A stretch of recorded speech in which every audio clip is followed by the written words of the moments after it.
Good morning students, welcome to all of you in new Rajasthan public school online classes. तो बच्चों, हम SST के अंदर आपको चैप्टर 2 स्टार्ट करवा चुके हैं। उसके 2 लेक्चर्स में आपने इसका इंट्रोडक्शन, रजिया सुल्तान, बलबन जैसे इंपॉर्टेंट टॉपिक देखे।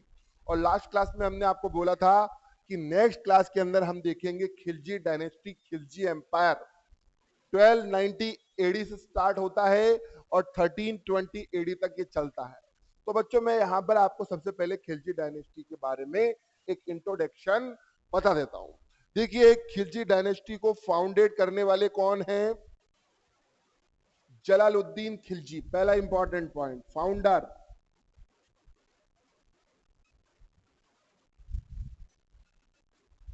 जलालुद्दीन खिलजी।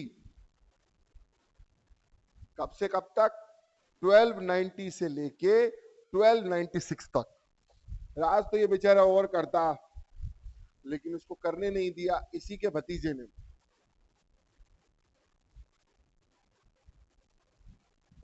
1290 से लेके 1296 तक।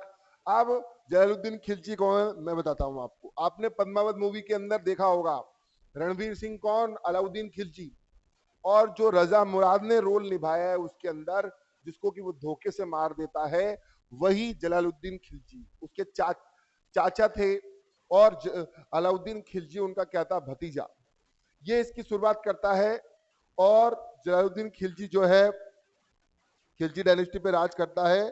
70 साल की उम्र इसकी होती है। His nephew and son in law. देखिए नेक्स्ट बात, इसका नेफ्यू जलालुद्दीन का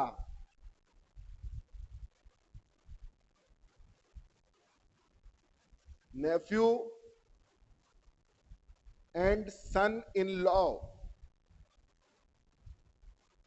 भतीजा भी था और दामाद भी था। देखिए, हिंदू धर्म में ऐसा नहीं होता, लेकिन मुस्लिम रिलीजन में ऐसा होता है कि वहां पर भतीजा सन इन लॉ भी हो सकता है। देखिए, तो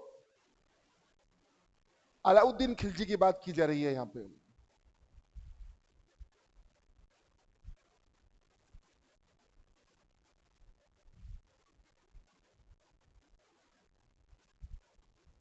अलाउद्दीन खिलजी जलालुद्दीन का एक तो भतीजा था और दूसरा दामाद भी था।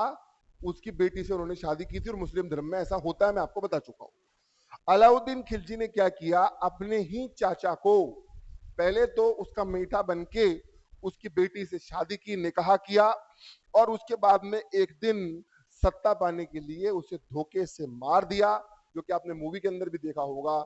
और उसके बाद में पूरी सत्ता इसने अपने हाथों में ले ली 1296 एडी के अंदर। यानी एक तरीके से इसने चाचा के बूढ़े होने का फायदा उठाया और उसके विश्वास के साथ ये खेल गया। तो ऐसे ऐसे धोखे आपको हिस्ट्री के अंदर देखने को मिलेंगे। तो ये 1296 के अंदर सुल्तान बन के बैठ गया और इसने आगे 20 सालों तक राज किया। देखिए आप, 20 सालों तक, 1296 से लेके 1320 तक पूरा अलाउद्दीन खिलजी का ही अब चलेगा। 20 इयर्स तक रूल अलाउद्दीन खिलजी।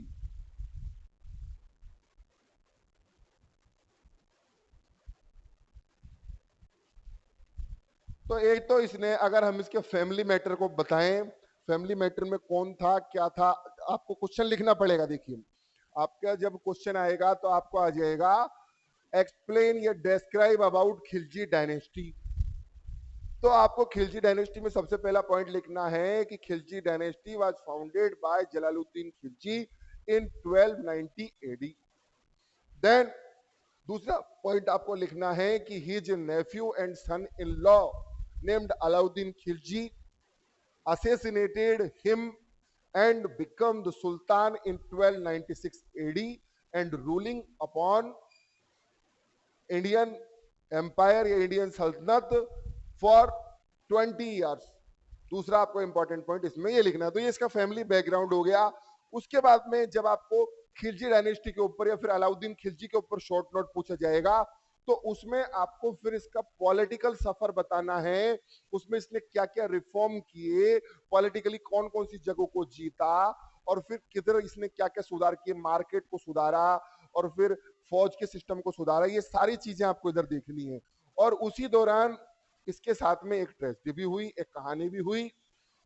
वो बुक वाले अक्सर बताते नहीं हैं, लेकिन उस टॉपिक के ऊपर तो डायरेक्टर पिक्चर बना चुका है, तो आपको उसके बारे में भी इधर नॉलेज पता होना चाहिए, उसकी जानकारी आपको पता होनी चाहिए। तो सभी टॉपिक्स पे हम डिस्कस करेंगे।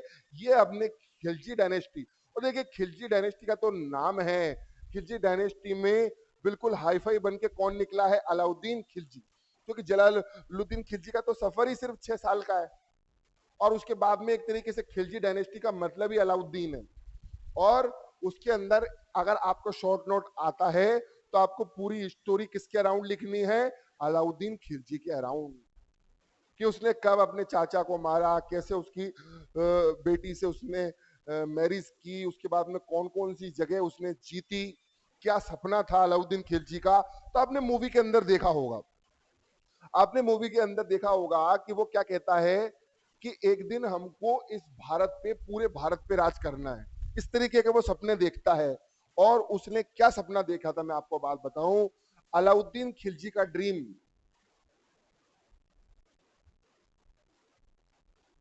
इसके एस्पिरेशंस बहुत हाई थे। अलाउद्दीन खिलजी का ड्रीम था कि ये क्या बनना चाहता था? सिकंदर ए सानी। और सिकंदर ए सानी का मतलब होता है, जो कि एक उर्दू वर्ड है, सिकंदर ए सानी का मतलब होता है द सेकंड सिकंदर।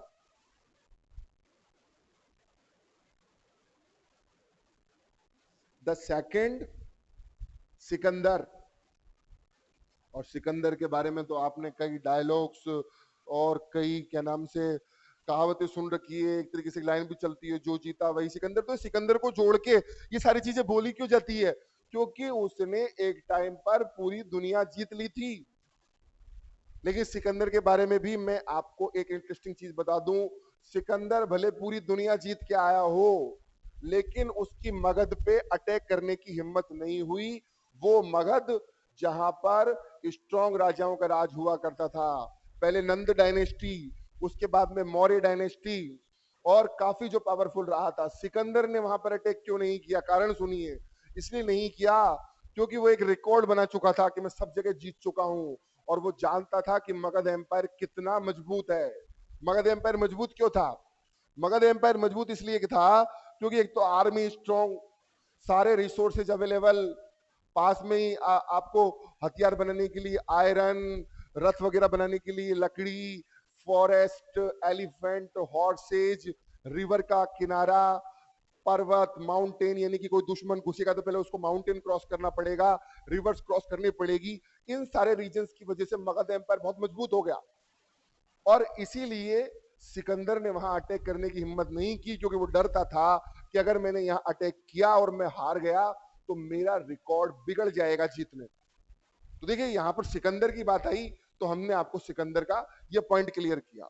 लेकिन वो काफी जगह जीता, उसका एक रिकॉर्ड था, और वही सपना लेकर चला अलाउद्दीन खिलजी। अलाउद्दीन खिलजी देखिए, वो कहते हैं ना कि एक छोटी सी जगह से स्टार्ट किया, धोखेबाजी से सत्ता हासिल कर ली अपने ही चाचा को मार के, और सपना क्या देखा कि मैं क्या बनूंगा? दूसरा सिकंदर। तो इसका सपना क्या लगता है आपको पूरा होगा?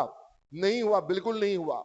मानते हैं ये कई नॉर्दर्न और वेस्टर्न जगह जीता है जहां पर यूनिटी नहीं थी राजाओं के बीच में। मैं हमेशा एक क्लियर बात कहता हूं, हालांकि सुनने में ये बुरी लगेगी कई लोगों को, लेकिन इंडिया जो इतने साल गुलाम हुआ, चाहे वो मुगल्स के थ्रू हुआ हो, चाहे वो अंग्रेजों के थ्रू हुआ हो, उसका एक इंपॉर्टेंट पॉइंट निकल के आता है, यूनिटी की कमी। अब चाहे वो राजपूत किंग्स के अंदर हो, अब वो चाहे पूरे इंडिया के दूसरे राजाओं के अंदर हो, और सेम टू सेम उन्हीं चीजों का फायदा उठाकर अलाउद्दीन खिलजी 2-4 जगह जरूर जीत गया, लेकिन जहां इसको असली में जीतना था साउदर्न किंग से, वहां ये कभी नहीं जीत पाया। हालांकि इसका जो मेन बंदा था, जो हमेशा इसके साथ रहता था, जो आपने उसके अंदर भी देखा होगा, मलिक काफूर करके जिसका नाम था, उसको इसने भेजा साउदर्न के अंदर कैंपेन करने के लिए, जीतने के लिए, लेकिन वहां पर इसको जीत हासिल नहीं हुई, और वहां साउथ में कैंपेन चलाते हुए मारा गया लास्ट में, और कभी इसका ये सपना पूरा नहीं हुआ। लेकिन हम आपको बता रहे हैं कि अलाउद्दीन खिलजी ने ये सपना ठाना था कि उसे क्या बनना है, सिकंदर सानी सेकंड सिकंदर बनना है। और वो डायलॉग आपने मूवी के अंदर भी देखा होगा। तो साहब उसके अंदर ये अपना पॉलिटिकल सफर शुरू करता है और दो तीन जगह है मेन मेन जो इसने टारगेट की कि इन हिंदू राजाओं को मैं एक एक करके क्या बनाता जाता हूं, गुलाम। तो मैं बताता हूं इसने कौन कौन से किले या दुर्ग जीते, फोर्ट्स एंड सीटाडेल्स कौन कौन से इसने जीते, आपको इधर पता चलेगा। देखिएगा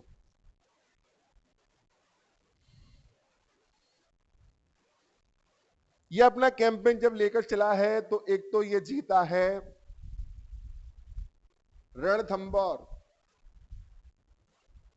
हालांकि जीतना इतना आसान नहीं रहा, मैं सभी जगह की आपको स्टोरी बताऊंगा, शॉर्ट में बताऊंगा, क्योंकि खिलजी डायनेस्टी इंपॉर्टेंट टॉपिक है, हम मानते हैं, पर इतना भी इंपॉर्टेंट नहीं है कि हम पूरी ही जान इसको पढ़ने में ही लगा दें, क्योंकि इसके अलावा और भी इंपॉर्टेंट टॉपिक है रणथंबोर। दूसरा सिवाना, सिवाना जो दुर्ग है, फोर्ट है, ये पड़ता है आपके जालौर। फिर गुजरात के अंदर भी इसने विक्ट्री हासिल की है।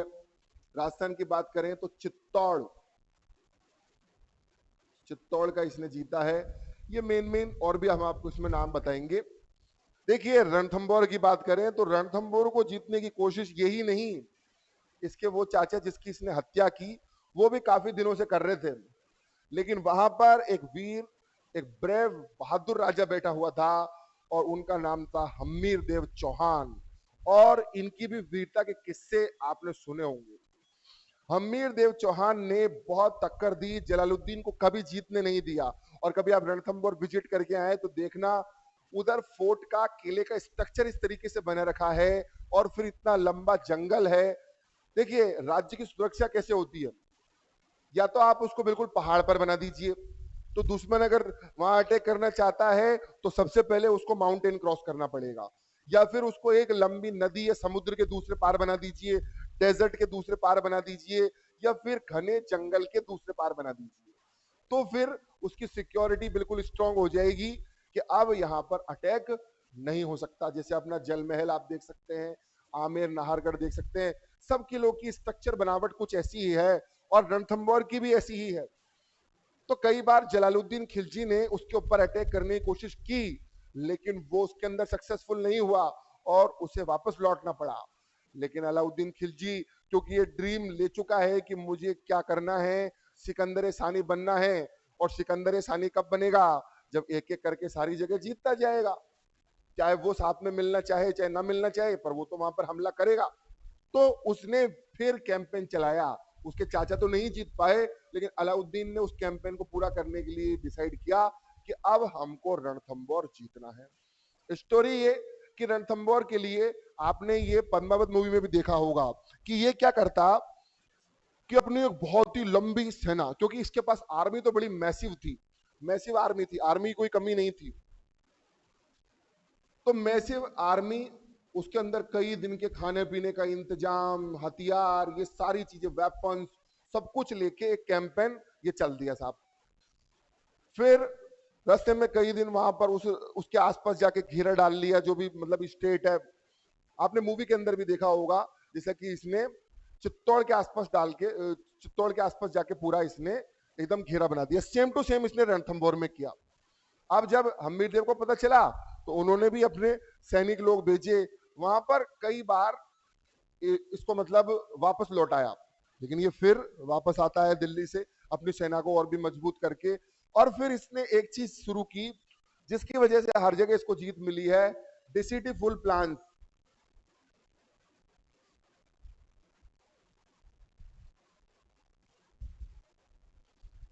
यानी कि बहुत ही बुरे तरीके के प्लान जो होते हैं वो इसने स्टार्ट किए। कैसे?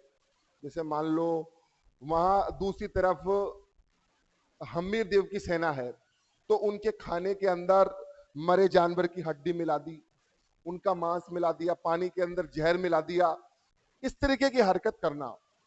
अब उससे क्या होगा, और फिर धीरे धीरे जो राशन पानी है वो खत्म हो रहा है और बाहर सेना चारों तरफ है तो उसकी सप्लाई कर नहीं सकते। तो वो सब चीजें जो स्टोर है उसी से काम चलेगा, और उस स्टोरेज के अंदर ऐसे प्लान्स करके उसको खत्म कर दिया तो सैनिक मजबूरन बाहर निकलने को आतुर होंगे कि बाहर निकल के इससे युद्ध करते हैं, तभी जाके ये भूख प्यास मिटेगी। तो ये इसने पॉलिटिक्स खेली और फाइनली भूखे प्यासे सैनिकों ने बहुत बहादुरी से सामना किया, लेकिन लास्ट में वो जीत नहीं पाए। और यही काम इसने रणथंबोर में भी किया, और ऐसी ही हरकत इसने हर जगह की है। चित्तौड़ में भी ऐसे ही किया है। चित्तौड़ की तो स्टोरी अलग है, जो आपको पूरी मुझे बताने की जरूरत नहीं है, आपने मूवी के अंदर अच्छे तरीके से देखा होगा। वहां इसके दो टारगेट थे। बुक वाले आपको हमेशा एक टारगेट बताएंगे, लेकिन वहां इसके दो टारगेट थे। एक तो इसको अपना कैंपेन, जो कि जीतने का कैंपेन है विक्ट्री का, उसमें चित्तौड़ तो हासिल करना ही था। साथ ही साथ आपने मूवी के अंदर देखा होगा कि जो चित्तौड़ का एक पंडित था जो बगावती होकर इसके साथ जा मिला, उसकी वजह से इसको जानकारी मिली कि देश की सबसे जो एक खूबसूरत महिला है वो वहां की रानी है, और मलिक काफूर के थ्रू भी उसको उसकी सुंदरता के ज्यादा किस्से सुनने को मिले। और फिर इसने टारगेट बना लिया कि चित्तौड़ से भी बड़ा टारगेट था इसका कि मुझे रानी पद्मिनी हासिल करनी है, और इसीलिए इसने चित्तौड़ के ऊपर तुरंत अटैक किया। लेकिन ये रानी पद्मिनी को कभी हासिल नहीं कर सका, लेकिन चित्तौड़ इसने हासिल किया। और उसके अलावा उस मूवी के अंदर क्या क्या हुआ वो आपने अच्छे तरीके से देखा होगा। फिर कि सबसे पहले ये एज वेल एज रणथंबोर की तरह ही वहां पर जाके घेरा डाल देता है। फिर राजा इसको आमंत्रित करता है, फिर ये भी राजा को आमंत्रित करके धोखे से अगवा करके ले जाता है। लेकिन पद्मिनी गोरा एंड बादल, जो कि दो इंपॉर्टेंट कमांडर्स थे, उनके साथ जाके इसको छुड़ा आती है। और इसमें अलाउद्दीन खिलजी की जो वाइफ है, जो कि जलालुद्दीन खिलजी की बेटी थी, उसका भी इंपॉर्टेंट रोल रहा है। आपने देखा होगा कि मेहरोनिसा जिसका नाम था, मेहरोनिसा राजा रतन सिंह को छुड़वाने में इसकी हेल्प करती है। और मेहरोनिसा एक अच्छी लेडीज है जो हमेशा ये चाहती है कि अलाउद्दीन खिलजी जो है वो एक अच्छा इंसान बने, और इसीलिए वो उसको छुड़वा देती। वो उसको लेके भी निकल जाते। लेकिन आगे चल के फिर ये बड़ी आर्मी के साथ में, मैसिव आर्मी के साथ में अगेन अटैक करता है। उसके अंदर रणथंबोर की तरह ही चित्तौड़ के राजा रतन सिंह भी इससे हार जाते हैं। और फिर बाद में आपको एक नया कंसेप्ट जानने को मिलेगा इधर, जो चित्तौड़ की महिलाएं करती है उसको बोला जाता है जौहर। देखो दो चीजें होती है, एक तो होता है जौहर, एक होता है सती। दोनों में क्या डिफरेंस है हम आपको इधर क्लियर करते हैं। अगर एक पर्सन की डेथ होती है, एक ट्रेडिशन चलता था, और उसकी डेथ के बाद में उसकी फायर के साथ में, उसकी चिता के साथ में अगर उसकी वाइफ को भी जलाया जाता है सिंगली, अगर सिंगल उसको जलाया जाता है तो उसको बोलेंगे आप सती। लेकिन एक साथ दुश्मन से बचने के लिए एक साथ कई सारी महिलाएं आग के कुएं में अगर कूद रही हैं तो उसको क्या बोला जाएगा, जौहर। तो जब वहां पर ये डिसाइड हो गया कि अब यहां पर अलाउद्दीन खिलजी जीत चुका है और ये पद्मिनी और इन सबको अगवा करेगा, तो उससे बचने के लिए, अपने स्वाभिमान के लिए, उसकी रक्षा करने के लिए उन्होंने क्या किया, जौहर एक साथ आग के कुएं में वो कूद।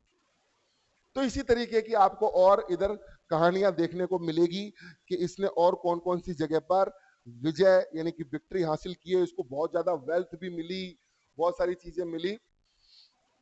नेक्स्ट आपको हम बताते हैं तुगलक रूल। देखिए हमने आपको बोला था, बाकी सारी चीजें आप इसकी देख सकते हैं। इसके कुछ अच्छे काम हम आपको बता दें, बुरे काम तो बहुत बता दिए, लेकिन इसके कुछ अच्छे काम भी थे। इसने एक तो क्या किया, मार्केट सिस्टम को बहुत अच्छा बनाया। मार्केट सिस्टम में कई बार हमको क्या देखने को मिलती है, ब्लैक मार्केटिंग, काला बाजारी। कई बार मतलब सामान होता है लेकिन उसको रखेंगे डाल के फिर उसकी रेट बढ़ा देंगे। तो ये सारी चीजों को इसने रिमूव किया, मार्केट सिस्टम को एकदम इसने अच्छा किया। और इसके अच्छे काम की बात करें तो इसने आर्मी को फिर क्या किया, स्ट्रांग। आर्मी को इसने स्ट्रांग बनाने का काम किया, तभी तो इतने कैंपेन जीता है। वही जो क्राइम्स वगैरह है उन पे भी कंट्रोल किए। इसके अलावा इसने एक सिस्टम और शुरू किया है, और वो इसने क्यों किया, आपको सुन के बहुत हंसी भी आएगी और बहुत आश्चर्य भी होगा, बहुत सरप्राइज होगा। इसने अल्कोहल बैन किया, इसने अल्कोहल बैन किया, शराबबंदी की। और आपको सुन के ऐसे लगेगा बताओ कितना अच्छा राजा है, इसने शराबबंदी की, पता नहीं सर इसको इतना बुरा क्यों बोल रहे हैं। देखिए इसने अल्कोहल बैन किया अपने पर्सनल फायदे के लिए। क्यों?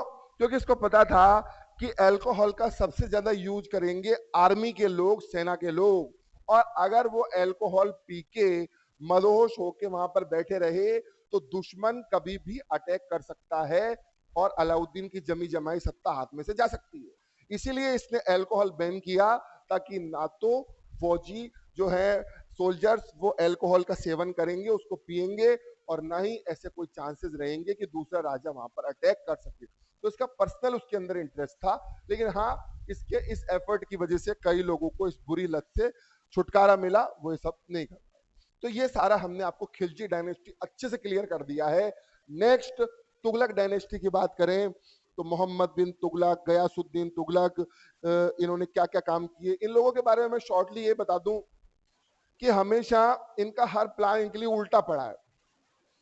तुगलक्स का और लोदीज का भी कुछ इस तरीके से है, जैसे कैपिटल अच्छी खासी दिल्ली में है, सभी सुल्तानों ने दिल्ली में ही रखी है, लेकिन साहब इनमें से एक तुगलक राजा उस कैपिटल को उठा के महाराष्ट्र के दौलताबाद ले गया। और फिर लास्ट में, क्योंकि कैपिटल तो हमेशा हार्ट ऑफ द कंट्री में होनी चाहिए ना, वो उधर साउथ में ले गया। फिर वहां से सारा काम जब ऑपरेट करने में प्रॉब्लम हुई तो फिर से उसी कैपिटल को उठा के दिल्ली के अंदर लेके आया। तो हुआ ना एक बिल्कुल बेकार सा डिसीजन हुआ, मूर्खतापूर्ण डिसीजन हुआ, जिससे काफी तो पैसे का लॉस हुआ और कोई मतलब निकला नहीं। ऐसे ही मंगोलियंस के ऊपर अटैक करने का जो डिसीजन है, और कई सारे ऐसे डिसीजन थे जिसकी वजह से इनको कुछ हासिल तो हुआ नहीं, बल्कि हिस्ट्री में इनकी बुराई ही होती है कि इन्होंने ये क्यों किया। तो इतना इंपॉर्टेंट नहीं है, सिर्फ आपको रीडिंग्स लगानी है तुगलक डायनेस्टी की and Syed and Lodi dynasty की। छोटी छोटी डायनेस्टीज है। सल्तनत पीरियड के अगर हम एडमिनिस्ट्रेशन की बात करें तो फिर आपको जानने को मिलेगा कि सल्तनत में सबसे पहले होता था सुल्तान। सुल्तान की बात करें तो the tradition of acquiring the title of Sultan was started by Turkish ruler. यहाँ पर राजाओं को क्या बोला जाता है? सुल्तान। जैसे मैं आपको जब सुल्तान के बाद में अगले सेक्शन में, चैप्टर के अगले सेक्शन में पढ़ाऊंगा तो आपको मैं पढ़ाऊंगा मुगल। ऐसे ही इस सेक्शन में वहां पर किंग को क्या बोला जाता है? सुल्तान। और ये सुल्तान नाम रखना किसने शुरू किया? टर्किश राजाओं ने। टर्की जो कंट्री है वहां के राजाओं ने सबसे पहले ये स्टार्ट किया। Mahmud Ghaznavi was the first ruler to acquire the title of sultan. ये फिर से इंपॉर्टेंट नॉलेज है कि पहला राजा कौन? महमूद गजनवी पहला राजा है जिसने अपने आप को क्या टाइटल दिया? सुल्तान का टाइटल दिया। तो ये सारी चीजें हैं। फिर इसके अलावा दूसरे नंबर पे होते थे अमीर, एरिस्टोक्रेट्स। मैंने आपको जब रजिया सुल्तान पढ़ाया तो ये बताया था कि अमीर आखुर डिपार्टमेंट, रॉयल डिपार्टमेंट का मेन बंदा उसने बनाया। तो सबसे पहले सुल्तान और दूसरे नंबर पे होते थे अमीर यानी कि एरिस्टोक्रेट्स। थर्ड नंबर पे फिर डिपार्टमेंट होते जैसे वजीर, आरिज मुमालिक, दीवाने इंशा, दीवाने रिसालत। तो ये अकाउंटेंट, मिलिट्री डिपार्टमेंट और मार्केट सिस्टम, इन सारों की ये डिफरेंट टाइप्स की पोस्ट थी। तो ये हमने आपको पूरा बताया। अब आपको आगे मुगल एम्पायर का मैप देखने को मिलेगा और फिर हम आपको नेक्स्ट मुगल एम्पायर क्लियर करवाएंगे। तो डियर स्टूडेंट, शुरुआत की 3 क्लासों के अंदर आज हमने आपको सबसे पहले जो सेकंड चैप्टर है मिडाइवल इंडिया, इसमें सल्तनत डायनेस्टी का इंट्रोडक्शन दिया, पूरी सल्तनत डायनेस्टी अच्छे से क्लियर की। अब जब हम आपसे नेक्स्ट क्लास में मिलेंगे तो फिर मुगल डायनेस्टी स्टार्ट करेंगे। आपका काम यह है कि जितने भी इंपॉर्टेंट क्वेश्चन दिए हैं इसके ऊपर भी इंपॉर्टेंट क्वेश्चन ये कि right a short note on Khilji dynasty and specially Alauddin Khilji. तो आज के लिए इतना ही काफी है। Thank you very much.